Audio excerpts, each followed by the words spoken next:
기도에 대한 설교 7번째 시간입니다. 오늘은 4번째 강구를 살펴볼 텐데 4번째 강구를 보기 전에 지금까지 보았던 3개의 강구를 다시 한번 생각해 보려고 합니다. 왜냐하면 4번째 강구부터 마지막 6번째 강구는 우리에게 절실하게 필요한 것들을 구하는 내용이기 때문입니다. 예수님께서 가르쳐 주신 처음 3개의 간구는 하나님을 위한 간구입니다. 하늘에 계신 우리 아버지의 이름이 거룩히 여김을 받기를 위해 간구하라고 하셨는데 우리 하나님께서 우리 가운데서 높아지고 영광을 받으셔야 하기 때문입니다. 다음으로 하나님께서 언제나 높임을 받고 영광을 받으시는 그 나라가 이 땅에 임하기를 위해서 간구하라고 하셨습니다. 세 번째로 하늘에서 하나님의 아버지의 뜻이 언제나 이루어졌던 것처럼 우리 가운데서도 언제나 이루어지기를 간구하라고 하셨습니다. 처음 3개 간구를 통해 예수님은 우리에게 2가지를 생각하게 하셨고 깨닫게 하셨습니다. 먼저 우리들에게 하나님께서 이 세상과 사람을 창조하셨을 때 가지셨던 하나님의 마음, 하나님의 기쁨을 다시 생각하게 하고 깨닫게 하셨습니다. 창세기 1장을 보면 하나님께서 말씀으로 세상을 창조하셨습니다. 말씀하실 때마다 아무것도 없는 세상에 하나 둘 더해지게 되었습니다. 이렇게 세상이 하나 둘 채워질 때마다 하나님은 기뻐하셨습니다. 보시기에 좋았다고 반복하여 말씀하셨습니다.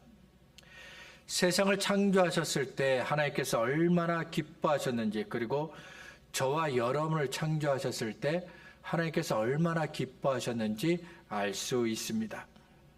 이렇게 세상을 창조하셨을 때 기뻐하셨던 하나님을 보면서 우리는 우리를 향하신 하나님의 마음을 깨달아야 합니다. 왜냐하면 아담이 범죄하면서 우리가 범죄했을 때 하나님의 마음에서 기쁨이 사라졌기 때문입니다. 우리를 창조하셨을 때 하나님이 심히 기뻐하셨습니다. 그런데 우리는 죄를 선택했습니다. 하나님은 우리를 보고 기뻐하셨지만 죄는 하나님께서 기뻐하지 않는 것입니다. 그래서 우리가 범죄했을 때 하나님은 더 이상 기뻐하실 수가 없었고 대신 슬퍼하시고 괴로워하셨습니다. 그리고 우리는 우리를 이대로 죄 가운데 내버려 두지 않으시는 하나님의 마음도 알아야 합니다. 죄는 하나님으로부터 멀어지게 했습니다. 그래서 하나님의 동산에서 쫓겨나게 했습니다. 또한 죄는 하나님의 저주를 받게 했습니다. 그래서 하나님의 이름을 부를 수 없게 했고 하나님께로 가까이 갈 수 없게 했습니다. 영원히 하나님의 저주 아래 있게 했습니다. 우리가 하나님의 저주 아래 놓이게 된 건 우리가 죄를 사랑하고 죄를 선택한 결과입니다. 하지만 하나님은 우리를 이대로 죄 가운데 내버려 둔 것을 원하지 않으셨습니다. 기뻐하지 않으셨습니다. 죄로 인해 날마다 아파하고 죽음을 무서워하고 사탄의 종이 되어 살아가는 우리를 불쌍하게 보셨습니다. 그래서 하나님의 독생자 예수님을 우리에게 보내셔서 죄를 용서하시고 구원하게 하셨습니다. 두 번째는 하나님께서 우리를 창조하셨을 때 가졌던 하나님의 마음, 하나님의 기쁨을 다시 생각하게 하셨습니다. 깨닫게 되었습니다. 그 다음에는 하나님의 생각과 내 생각, 우리의 생각이 다르다는 것을 생각하고 깨달아야 합니다. 교회 밖에 있는 사람들의 생각, 예수님을 거절하고 자기 뜻대로 사는 사람들의 생각은 언제나 하나님의 생각과 다릅니다. 그냥 다른 정도가 아닙니다. 죄를 선택하고 사랑하기 때문에 악인들의 꾀를 따르고 죄인들의 길에 서며 오만한 사람들의 자리에 앉아 있는 동안에는 절대로 하나님의 뜻과 같아질 수가 없습니다. 놀라운 사실은 예수님을 믿는 사람들 중에서도 하나님의 생각과 다른 경우를 종종 볼 수 있다는 겁니다. 빌립보서 2장 5절부터 8절은 우리에게 예수님의 마음을 품으라고 말씀합니다. 너희 안에 이 마음을 품으라. 곧 그리스도 예수의 마음이니 그런 근본 하나님의 본체시나 하나님과 동등됨을 취할 것으로 여기지 아니하시고 오히려 자기를 비워 종의 형체를 가지사 사람들과 같이 되셨고 사람의 모양으로 나타나사 자기를 낮추시고 죽기까지 복종하셨으니 곧 십자가에 죽으심이라. 예수님은 하나님이십니다. 그래서 천사가 예수님을 경배합니다. 그러나 예수님은 마땅히 받으셔야 할 하나님의 영광을 버리시고 우리에게 오셨습니다. 우리를 죄에서 구원하시기 위해서 우리를 대신해서 십자가에 달려 죽으셨습니다. 우리를 구원하시기 위해서 마땅히 받아야 할 영광을 버리신 예수님의 마음을 우리에게 품으라고 하셨습니다. 그런데 실상은 어떤가요? 우리가 예수님의 마음을 품고 있나요? 이사야 55장 8절과 9절에서 하나님께서 하신 말씀이 있습니다. 이는 내 생각이 너희의 생각과 다르며 내 길은 너희의 길과 다름이니라. 여호와의 말씀이니라. 이는 하늘이 땅보다 높음같이 내 길은 너희의 길보다 높으며 내 생각은 너희의 생각보다 높음이니라. 하나님께서 내 생각은 너희의 생각과 다르다고 하셨습니다. 왜 이렇게 말씀하셨을까요? 예수님을 믿지만 교회에 나와서 예배를 드리고 있지만 아직도 내 생각이 하나님의 생각이고 내 뜻이 하나님의 뜻이라고 착각하는 사람들이 있기 때문입니다.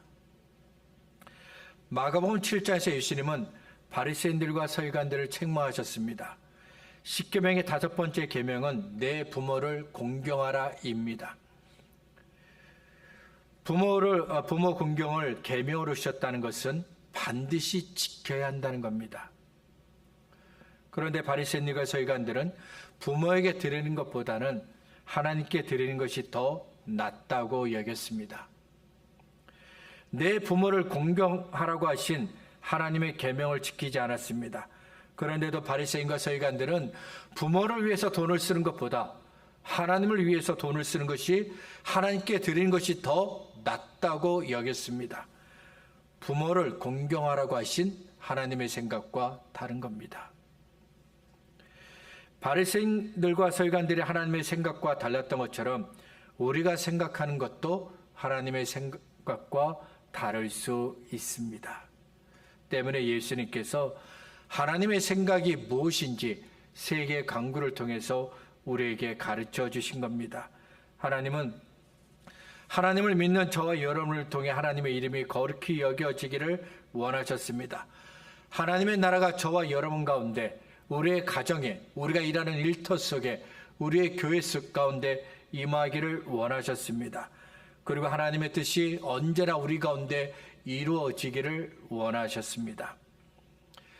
하나님을 위한 간구가 끝났습니다. 예수님은 이제부터 우리를 위해서 구하라고 하셨습니다. 우리에게 필요한 것들을 구하라고 하셨습니다. 11절부터 13절을 제가 읽어드리겠습니다. 오늘 우리에게 일용할 양식을 주시옵고 우리가 우리에게 죄진 자를 사하여 준 것 같이 우리 죄를 사하여 주시옵고 우리를 시험에 들게 하지 마시옵고 다만 악에서 구하옵소서. 우리를 위해서 간구해야 할 것은 3가지입니다. 먼저 오늘 일용할 양식을 간구해야 합니다. 육체적인 필요입니다. 다음으로 죄의 문제를 해결하기 위해서 간구해야 합니다. 정신적인 필요입니다. 마지막으로 우리로 하여금 죄를 선택하게 하고 하나님을 멀리하게 하고 우리 안에 있는 하나님의 은혜를 저버리게 하는 시험의 문제를 해결하기 위해서 간구해야 합니다. 영적인 필요입니다. 육체적인 필요, 정신적인 필요, 영적인 필요 모두 우리를 위한 간구입니다. 그래서 먹는 것과 죄 용서와 시험에 빠지지 않기 위해서 간구하라고 하셨는데 3가지 간구 안에 우리가 필요로 하는 모든 것들이 다 그 안에 담겨 있다는 겁니다. 그리고 우리에게 필요한 간구를 하면 할수록 더 하나님의 은혜를 구하게 됩니다. 더 하나님을 의지하게 됩니다. 일용할 양식을 달라고 간구했습니다. 죄를 용서해달라고 간구했습니다. 시험에 들지 않도록 도와달라고 간구했습니다. 이 중에서 내 힘으로 해결할 수 있는 게 있나요? 내가 해결할 수 있는 것들이 있나요? 일용할 양식, 잠깐은 구할 수 있지만 계속해서 구할 수는 없습니다. 내가 해결할 수 없습니다. 죄의 문제, 나는 해결할 수 없습니다. 시험에 들지 않는 것, 나는 내 마음을 시험에 들지 않도록 붙잡을 수도 없고요. 지킬 수도 없어요. 하나님께서 주셔야 일용할 양식을 얻을 수 있습니다. 하나님께서 나를 불쌍히 여겨 주셔야 죄의 문제를 해결할 수 있습니다. 하나님께서 나를 도와주시고 지켜주셔야 시험에 들지 않을 수 있습니다. 이 시간에는 오늘 일용할 양식을 구하라고 하신 네 번째 간구에 대해서 살펴보겠습니다. 먼저 우리가 살펴보아야 할 것은 예수님께서 간구하라고 하신 일용할 양식이 도대체 무엇이냐는 겁니다. 일용할 양식. 초대교회 오늘날에 이르기까지 많은 사람들이 일용할 양식을 우리가 살기 위해서 먹어야 될 음식, 양식으로 이해하지 않고 영적인 의미로 해석을 했습니다. 예수님께서 일용할 양식을 구하라고 말씀하셨으니까 우리가 생각한 것과는 달리 뭔가 좀 신령하고 거룩하고 위대한 것이 아닐까 생각한 겁니다. 그들이 생각한 영적인 의미는 은혜입니다. 하나님께서 하나님의 자녀인 저와 여러분에게 베푸시는 은혜라고 이해했습니다. 그래서 예수님께서 일용할 양식을 구하라고 하신 말씀을 오늘도 살아갈 은혜를 구하는 것이라고 이해했습니다. 틀린 해석은 아닙니다. 우리에게는 언제나 하나님의 은혜가 필요합니다. 하나님께서 은혜를 주셔야 살 수가 있습니다. 하나님께서 은혜를 주셔야 병을 이길 수 있고요. 마음을 지킬 수 있습니다. 하나님께서 은혜를 주셔야 믿음도 지킬 수 있습니다. 예배 드릴 수 있습니다. 힘들고 어려워도 기도할 수 있습니다. 일용할 양식을 영적인 의미로 해석한 다른 이유도 있는데 몸은 약하고 영은 선하다는 그런 생각 때문입니다. 로마서 8장 5절과 6절에서 말씀한 대로 육신의 생각은 악하고요. 영의 생각은 선합니다. 생명과 평안을 줍니다. 그래서 일용할 양식을 영적인 의미로 해석한 겁니다. 또 다른 이유도 있는데 예수님께서 하신 말씀 때문입니다. 요한복음 6장 35절에서 예수님은 그 자신을 가리켜 생명의 떡이라고 말씀하셨습니다. 예수께서 이르시되 나는 생명의 떡이니 내게 오는 자는 결코 줄이지 아니할 터이요 나를 믿는 자는 영원히 목마르지 아니하리라. 애굽에서 나오는 이스라엘 백성은 40년 동안 광야에서 살았습니다.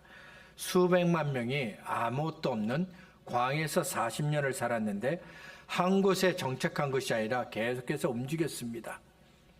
그래서 농사를 지을 수가 없었습니다. 농사를 지을 수 없었다는 것은 양식을 구할 방법이 전혀 없었다는 겁니다. 이웃 나라에서 먹을 양식을 구할 수는 있습니다. 하지만 40년 동안 매일같이 먹을 양식을 구할 수는 없습니다. 그런데도 이스라엘 백성은 40년 동안 무엇을 먹을까 염려하지 않았습니다. 날마다 아침이 되면 하나님께서 하늘에서 만나를 내려주셨기 때문입니다. 이스라엘 백성이 40년 동안 날마다 먹었던 만나를 예수님께서 주시겠다고 하셨습니다. 예수님께서 영원히 배고프지 않게 하시고 목마르지 않게 하시겠다고 하셨습니다. 그래서 일용할 양식을 영적인 의미로 해석한 겁니다. 일용할 양식을 영적인 의미로 해석한 마지막 이유도 역시 예수님께서 하신 말씀 때문입니다. 마태복음 6장 25절에서 예수님께서 이런 말씀을 하십니다. 그러므로 내가 너에게 이르노니 목숨을 위하여 무엇을 먹을까? 무엇을 마실까? 몸을 위하여 무엇을 입을까? 염려하지 말라. 목숨이 음식보다 중하지 아니하며 몸이 의복보다 중하지 아니하냐. 무엇을 먹고 무엇을 마실지 걱정하지 말라고 하셨습니다. 하늘에 날아다니는 그 저 새들도 먹을 것을 주시는 하나님께서 우리에게도 먹을 것과 마실 것을 주실 겁니다. 그러니 믿음 없는 사람들처럼 하나님 오늘도 먹을 것을 주세요 이렇게 기도하지 말라는 겁니다. 예수님께서 말씀하신 일용할 양식을 영적인 의미로 해석하는 것은 우리에게 도움이 됩니다. 우리의 믿음을 더 성숙하게 만들고요. 더 하나님을 의지하게 합니다. 그럴지라도 예수님께서 우리에게 구하러 가신 일용할 양식은 문자 그대로 먹을 것을 구하라는 겁니다. 5개의 고아원을 만들고 약 10만 명의 고아들을 돌보았던 조지 뮬러는 일용할 양식을 구하러 가신 예수님의 말씀을 그대로 믿었습니다. 아침이 되면 조지 뮬러는 아이들이 먹을 빵과 우유를 달라고 하나님께 간구했습니다. 저녁이 됩니다. 그러면 다시 하나님, 우리 아이들이 먹을 빵과 우유를 주세요. 간구했습니다. 아이들을 돕기 위해 후원하는 사람들이 있지만 너무도 부족합니다. 그래서 날마다 조지 뮬러는 예수님께서 하신 말씀을 믿고 하나님, 우리 아이들이 먹을 빵과 우유를 주세요 라고 날마다 무릎을 꿇고 간구했습니다. 그리고 하나님은 날마다 그 고아들이 먹을, 그 아이들이 먹을 우유와 빵을 공급하셨습니다. 우리가 살아가는데 필요한 것들을 구하는 것은 잘못된 것이 아닙니다. 예수님을 믿어 구원을 받았고 하나님의 자녀가 되었습니다. 그래도 우리는 살기 위해서 먹어야 합니다. 목이 마르면 물을 마셔야 합니다. 피곤하면 잠을 자야 합니다. 힘들면 쉬어야 합니다. 입을 옷이 필요합니다. 돈이 필요합니다. 살 집도 필요합니다. 애굽에 있을 때 이스라엘 백성에게 필요한 것은 하나님의 구원이었습니다. 하지만 광야에 있을 때는 이스라엘 백성에게 필요한 것이 먹을 양식과 마실 물이었습니다. 그래서 하나님께서 이스라엘 백성에게 날마다 만나와 마실 물을 주신 겁니다. 예수님께서 말씀하신 대로 일용할 양식을 달라고 간구할 때 우리는 2가지 사실을 기억하고 있어야 됩니다. 먼저 하나님은 이미 우리에게 무엇이 필요한지 다 알고 계신다는 사실을 기억해야 합니다. 또한 하나님께서 저와 여러분에게 필요한 모든 것들을 다 주신다는 사실을 기억해야 합니다. 우리에게 필요한 것이 무엇인지, 나에게 무엇이 필요한지 하나님은 이미 다 알고 계십니다. 내가 필요로 하는 것, 우리가 필요로 하는 것, 그 모든 것 다 하나님께 있습니다. 하나님께 구하시길 바랍니다. 2번째로 예수님은 일용할 양식을 날마다 구하라고 하셨습니다. 날마다. 아침에 잠에서 깼습니다. 그러면 제일 먼저 오늘도 살아갈 수 있는 은혜를 달라고 하나님께 기도해야 합니다. 오늘도 살 수 있도록, 살아갈 수 있도록 일용할 양식을 달라고 하나님께 기도해야 합니다.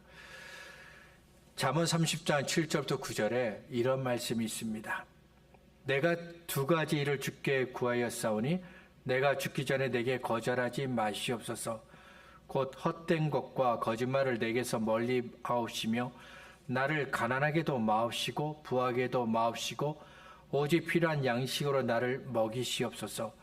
혹 내가 배불러서 하나님을 모른다 여호와가 누구냐 할까 하오며 혹 내가 가난하여 도둑질하고 내 하나님의 이름을 욕되게 할까 두려움이니이다. 그런 그 자신이 너무 가난해서 도둑질을 할까 두려웠습니다. 먹을 것이 없어 배고픈 사람에게는 체면이라는 것이 없습니다. 자존심도 없습니다. 배가 고프면 먹어야 합니다. 그래서 먹을 수만 있다면 도둑도 될 수 있고 강도도 될 수 있습니다. 때문에 하나님 나를 가난하게 하지 말아주세요 라고 기도한 겁니다. 가난하면 문제가 되지만 너무 부자가 돼도 문제가 됩니다. 너무 돈이 많아서 하나님을 모른다. 이런 생각을 가질 수 있기 때문입니다. 그래서 너무 부자가 되지 않게 해주세요. 이렇게 하나님께 간구했습니다. 저는 자주 하나님께 하나님, 제게 넘치는 은혜를 부어주세요 구합니다. 차고 넘치는 은혜를 부어주셔서 믿음이 흔들리지 않기를 원했습니다. 하나님께서 제게 맡겨주신 일들을 잘 감당하기를 원했습니다. 그래서 자주 넘치는 은혜를 부어달라고 기도합니다. 그렇지만 하나님은 언제나 제게 필요한 만큼만 주셨습니다. 제가 기도한 대로 한꺼번에 많이 주신 적도 있었습니다. 기도한 대로 넘치는 은혜를 주셨습니다. 그러면 더 열심히 하나님을 위해서 살고 더 열심히 하나님을 위해서 일할 줄 알았습니다. 하지만 넘치는 은혜를 다 소진할 때까지 하나님께 아무것도 구하지 않았습니다. 아버지의 재산을 미리 받은 후 집을 멀리 떠났던 둘째 아들을 생각하시면 됩니다. 처음에는 가진 재산이 많아서 먹고 마시는 것을 걱정하지 않았습니다. 무엇을 입을까? 옷을 걱정하지 않았습니다. 어디서 잠을 잘지 걱정하지 않았습니다.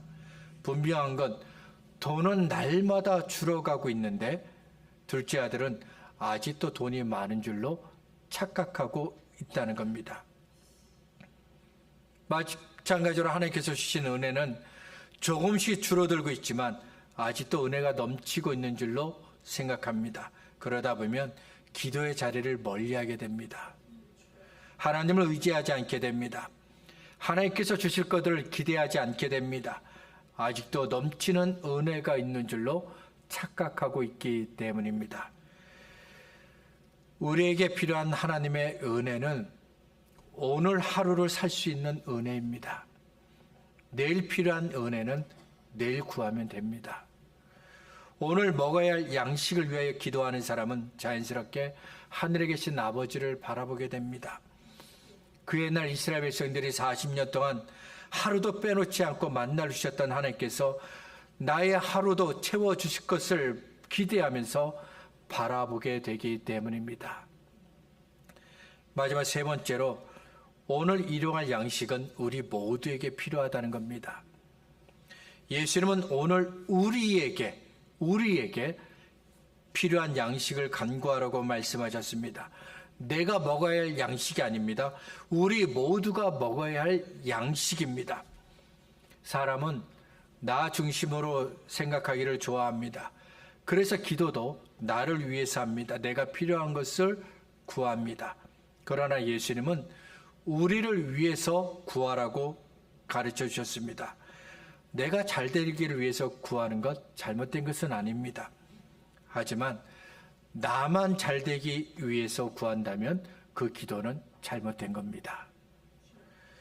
내가 잘 되는 것처럼 우리 모두가 잘 되어야 합니다. 고린도전서 12장 27절은 예수 믿는 우리를 가리켜 그리스도의 몸이고 그 몸의 각 지체의 각 부분이라고 말씀합니다. 나와 너로 나눠진 것이 아닙니다. 나와 너가 모여서 그리스도의 몸이 되고 교회가 되는 겁니다. 우리 모두를 위해서 기도할 수 있기를 바랍니다. 말씀을 정리하겠습니다. 예수님은 오늘 일용할 양식을 구하라고 하셨습니다. 이 강구를 통해 우리에게는 늘 하나님이 계셔야 한다는 것을 가르쳐 주셨습니다. 그리고 우리에게는 늘 하나님의 도움이 필요하다는 것을 가르쳐 주셨습니다. 저와 여러분에게는 늘 하나님이 계셔야 합니다. 하나님은 저와 여러분에게 무엇이 필요한지 이미 다 알고 계시기 때문입니다. 우리가 필요로 하는 모든 것들이 다 하나님께 있기 때문입니다.